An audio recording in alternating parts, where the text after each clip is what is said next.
சாதாரணமா வரலடா திமுக காரன். திமுக காரன்னா சாதாரணமா நினைக்காத நீ. முதல்ல இங்க இருக்கிற உடம்பிறப்புக்கெல்லாம் நான் சொல்றேன்,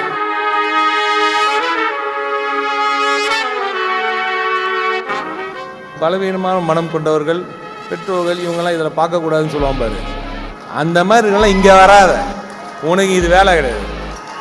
புரியுதா? இங்கே இருந்தால் இறங்கி அடிக்கிற மட்டும் தான் வேலை. இந்த இனத்துக்கு இந்த மண்ணுக்கு ஏதாவது ஒரு பிரச்சனைன்னு வந்துச்சு, அங்கே நிற்கும் முதல் ஆள் திமுக தொண்டனாகத்தான் இருப்பான். அதற்கு ஏற்ப தெம்பு, திராணி, தைரியம் இருந்தா இங்க வா, இல்ல வராத. இன்னைக்கு நாங்க ஆட்சியில் இருக்கிறோம்னு பேசல தம்பி. நாங்க ஆரம்பத்திலேருந்து ஆதி காலத்திலேருந்து இதே பேச்சு தான் பேசி வரோம்.